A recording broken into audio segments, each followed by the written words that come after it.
Meskipun mobil kecil seperti hatchback itu sudah banyak disuntik mati dan hilang trennya, tapi kalau mobil kecil di segmen LCGC seperti city car seperti ini ternyata masih punya banyak peminatnya. Terbukti dari banyaknya peluncuran mobil-mobil baru dan termasuk AG yang melakukan penyegaran di model baru ini untuk menumbangkan si raja terakhir yang sepertinya masih kesulitan untuk dia tumbangkan walaupun sudah banyak improvementnya dan peningkatannya dari model generasi terbaru ini. Untuk itu, ikuti video ini sampai habis karena kami telah menemukan 7 hal menarik buat kalian memilih AG ini dibandingkan rivalnya.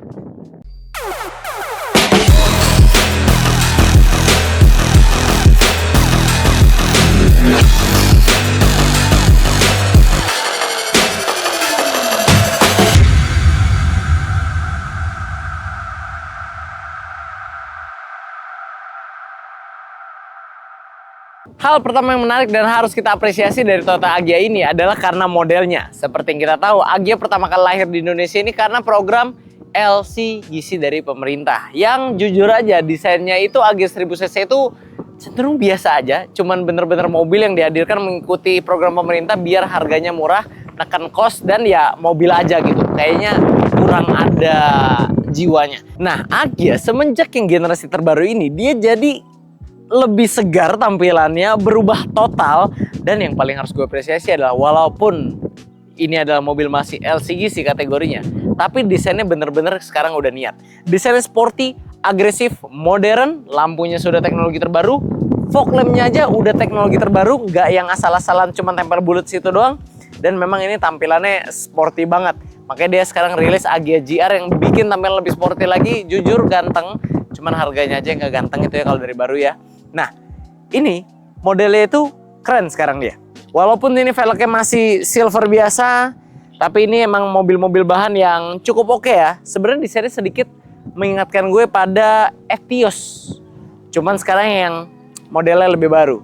Nah, kesimpulannya untuk si desain si Agya ini, walaupun dia masih LCGC, Toyota berhasil merancang mobil ini menjadi lebih berjiwa, memiliki berkarakter juga tentunya karakter yang kuat, dan tampilannya tetap dijaga sesuai selera masyarakat Indonesia, dimana kita emang suka mobil-mobil yang tampilannya sporty, lekukan-lekukan tajam, dan tampilannya agresif.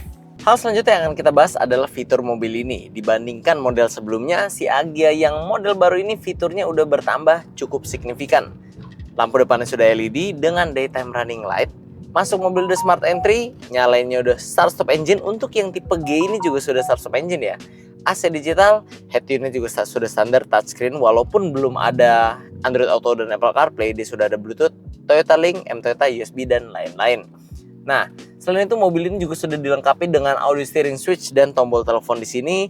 Ada tombol power mode sebelah sini yang menunjukkan indikator powernya nyala, di odometer yang sudah ada MID digitalnya juga. Electric mirror sih harusnya belum ada, tapi di sini udah di-upgrade ya kalau di unit punya kita sini. Di balik setirnya juga ada pedal shift untuk menambah keseruan rasa berkendara, walaupun kalau gue pribadi jarang pakai sih ya. Nah, AC digital tadi sudah disebutkan, terakhir dia juga sudah punya colokan 12 volt di sini untuk charging slot, jadi kalian bisa ngecas gadget kalian selama berkendara. Kalau untuk fitur keselamatannya mobil ini cukup standar sebenarnya, sudah dilengkapi dengan 2 buah airbag, ada juga ABS, EBD dan brake assist-nya juga sudah lengkap. Dia juga punya vehicle stability control, ISOFIX, jadi ini masih support buat keluarga-keluarga baru ya. Dan juga dia juga sudah punya hill start assist. Nah, jadi Toyota emang generasi-generasi terbarunya ini udah gak bisa lagi ya dibilang pelit fitur. Contohnya aja mobil entry level mereka ini udah ada HSA-nya. Jadi kalian walaupun pakai mobil kecil, cc-nya kecil, tapi nggak usah takut mobil ini nggak kuat nanjak karena udah ditahan oleh fitur hill start assist-nya. Hal yang cukup menarik dari mobil ini juga adalah karena suspensinya. Nah, tuh tadi kita pelan ya, kecepatannya cuma 20-an. Tapi ini abis ini kita ada polisi tidur, abis itu kita coba hajar kecepatan tinggi untuk speed bump yang kasar ini. Nah, karakternya si Agya ini dibandingkan rival-rival di kelasnya, dia itu lebih memberikan suspensi yang empuk bantingannya. Jadi cenderung fokus lebih ke nyaman dibandingkan keras ya. Nah, ini kita hajar ya kecepatan 50. Kita coba rasakan. Tuh, mantep bener.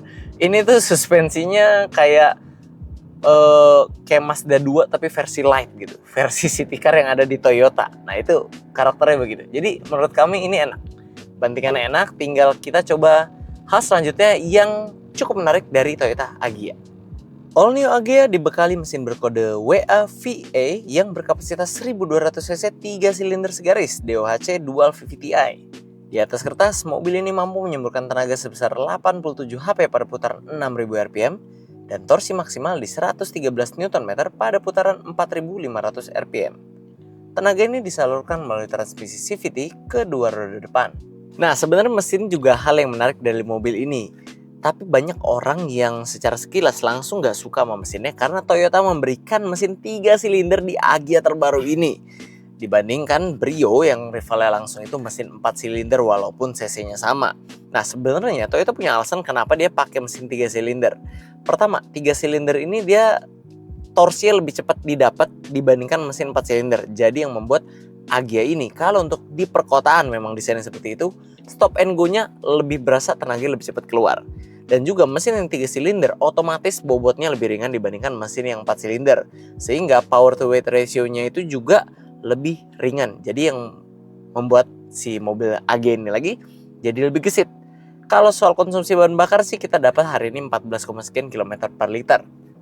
Bukan angka terbaiknya. Angka terbaik mobil ini bisa dapat di 16-an kurang lebih ya. Beda tipis lah sama Brio. Tapi setidaknya memang mesin 3 silinder ini walaupun kalau dari segi ya halusnya pasti tetap menang 4 silinder ya. Tapi keunggulannya adalah dia tetap nggak bisa dibilang boros, irit juga beda tipis, tapi berasa signifikannya di stop and go-nya itu yang berasa lebih instan. Tenaganya itu keluar dibandingkan mesin 4 silinder yang dimiliki Honda Brio. Dan hal selanjutnya yang ditawarkan Agya tapi tidak kita temukan di mobil rivalnya adalah kapasitas bagasinya yang terbesar di kelasnya. Toyota menyebutnya mampu menampung 403 liter, walaupun kita nggak tahu exactly 403 liter itu seberapa banyak.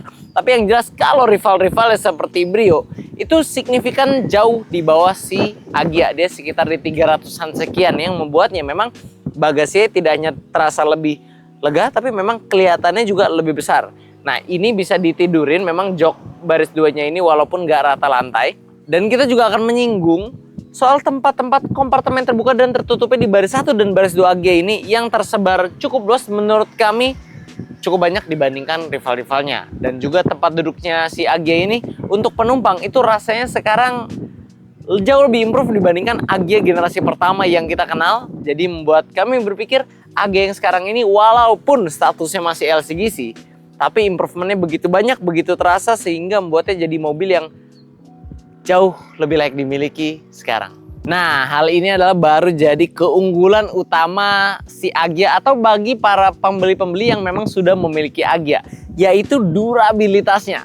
Mobil Toyota apalagi sih yang paling kita bisa andalkan kalau bukan durabilitasnya, kalau bukan kemudahan merawatnya, kalau bukan kemurahan spare partnya. Nah, dari hasil riset kami, untuk biaya servis si Agya ini dari 10.000 sampai 100.000 itu nggak nyampai 10 juta. Kalau kita bicara mobil rival-rivalnya, itu udah jelas di atas Toyota Agya 1 ini. Nah, hal itu juga diperkuat oleh si Toyota memilih mesin yang 3 silinder tadi ya, yang memang lebih kecil secara ukuran, lebih minim perawatan juga tentunya karena yang namanya mesin 3 silinder pasti jumlah spare partnya itu lebih sedikit dibandingkan mesin 4 silinder. Jadi kalau kalian suka mengeluh kenapa Agya sekarang 3 silinder, ya sudahlah ya. Kita pikirkan memang tujuan mobil ini dibuat untuk masyarakat perkotaan, untuk mobilitas perkotaan, dan yang terpenting tetap berpegang teguh pada nilai utama Toyota, yaitu nggak mau bikin pemiliknya itu musing rawatnya, mahal biaya spare partnya, gitu loh. Dan inilah inti dari Toyota Agya. Durabilitasnya situ sudah teruji dari brand pabrikannya mereka, dan juga perawatannya mudah dan murah. Menurut kami, dari barunya aja, mobil ini adalah salah satu mobil yang kalian worth it untuk miliki. Sabar, pulang. Menurut kami ini adalah salah satu mobil yang kalian juga sudah layak beli dari harga barunya. Karena harga baru untuk yang tipe G CVT ini ya, bukan yang GR, itu cukup worth it di mulai 190 sampai 200 kecil kalau nggak salah. Nah, kalau udah jadi second justru lebih worth it lagi. Karena sekarang kami jualnya OTR kreditnya 150 jutaan doang, yang membuatnya TDP-nya bisa mungkin belasan juta, cicilannya bisa dibikin 3 jutaan kalau OTR 150 jutaan. Dan itulah yang membuat kenapa harga si Agya ini adalah mobil yang paling budget friendly buat kalian yang mau cari mobil pertama untuk harian. Lagi-lagi kita harus bandingkan dengan rivalnya, yang tentunya rivalnya itu punya harga baru yang lebih mahal, harga purna jual yang lebih mahal, yang membuatnya DP dan cicilannya tentunya di atas dari Agya ini. Dan untuk apapun yang kalian dapatkan dari Agya ini, kita sudah bahas pada video kali ini. Menurut kalian gimana? Pilihan kalian tetap jatuh ke Agya ini atau tetap si Raja Terakhir? Dan itulah 7 hal menarik yang bisa kami temukan pada Agya generasi terbaru ini. Apakah buat kalian perubahan-perubahan itu sudah cukup untuk membuat mobil ini mengalahkan si Raja Terakhir? Atau jangan-jangan masih perlu improvement lagi? Kalau perlu di bagian mana? Coba tulis kolom komentar. Dan buat kalian tertarik untuk mengenal mobilnya lebih lanjut atau memilikinya, kalian bisa langsung datang ke showroom kami Formula Motor yang beralamat di Jalan Raya Sultan Agung, Bekasi. Atau kalian bisa hubungi kontak kami yang ada di sini. Nah, sekian dulu friends untuk video hari ini. Kami tentunya masih punya banyak konten menarik dan edukatif lainnya yang akan kami sajikan di channel YouTube kami, yaitu Formula Motor TV. Jadi jangan lupa like video ini bila kalian menyukainya. Dukung kami dengan cara subscribe channel kami dan jangan lupa bunyikan lonceng notifikasi agar kalian tidak ketinggalan update dari kami. Pada akhirnya gue Rendra pamit undur diri dulu. Sampai ketemu di video selanjutnya. Ya ampun.